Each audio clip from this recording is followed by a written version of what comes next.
Good afternoon and welcome to Board of Education meeting number 8, where we're preparing our students for their future.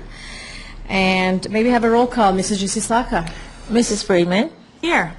Mr. Kokorian. Ms. Nahabedian. Here. Mrs. Walters. Here. Dr. Garpetian. Here. Communications from public on closed session items only, and I see one card, and I'm sure that Nalini knows that she has 5 minutes to make a presentation. And it's going to be a presentation. And our speaker is Nalini. I can never pronounce your last name. Lasowitz. Nalini Lazowitz. Nalini Lasowitz. That's right.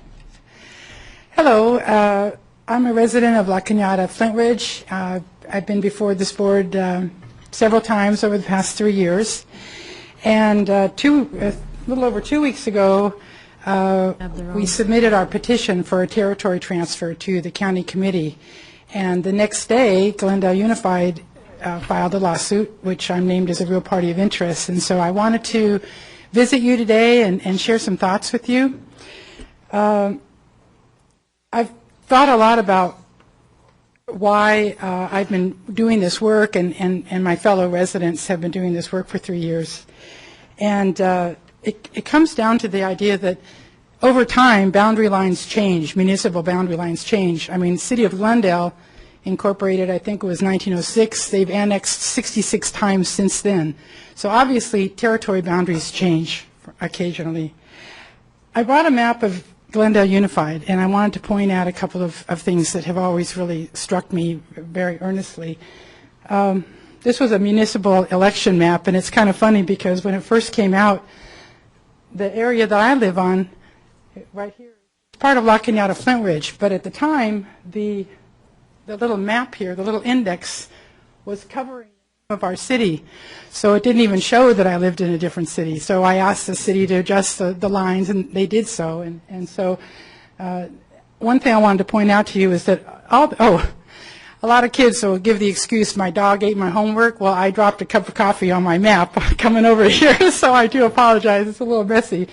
But all the green is the city of Glendale, and the orange is unincorporated Los Angeles, and of course, our little slice of the city of La Cañada, which is also orange, even though it's a different city. And the thing I wanted to point out in just that one part of the map is how my neighborhood doesn't even touch the boundaries of the city of Glendale. We're very much removed. It's almost like we're 2 cities over. And it adds to this idea of feeling isolated, and we're not really a part of Glendale. We're not really a part of La Cañada because of our isolation with the school district. So that was one thing I wanted to point out. The other thing I wanted to mention was that sagebrush is about somewhere, depending on what metrics you use, about 10% of the city of La Cañada. And I was thinking the other day, what if over time, because of an arbitrary boundary line, a surveyor line, or if you will, our boundary line for the district ends on a surveyor line that was created in 1880 before there were even homes in our neighborhood. And that's why the media dubbed us sagebrush in the 70s when we tried to petition our way out of Glendale and into La Cañada in the 70s action. And I was thinking, what if due to an ancient boundary line, this part of your district is part of Burbank Unified? And what if your Glendale residents, approximately this area down here,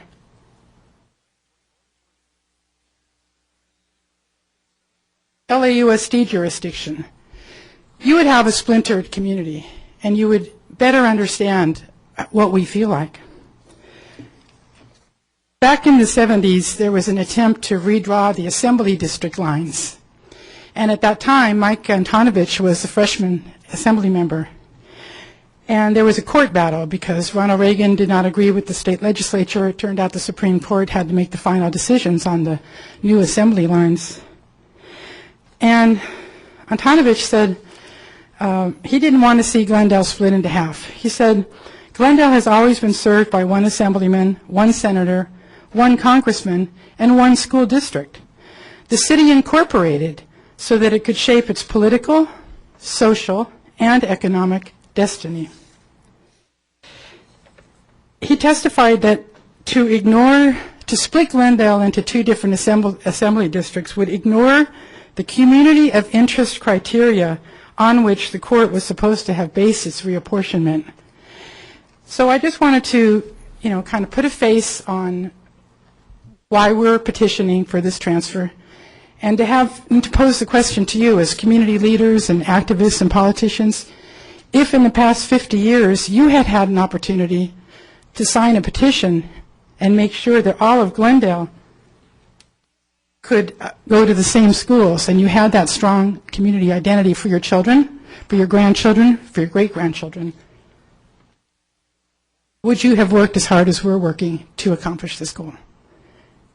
We have some public hearings coming up, and I hope to see a good, strong participation from all sides of the issue. I appreciate your time today. Thank you. Thank you, Nalini.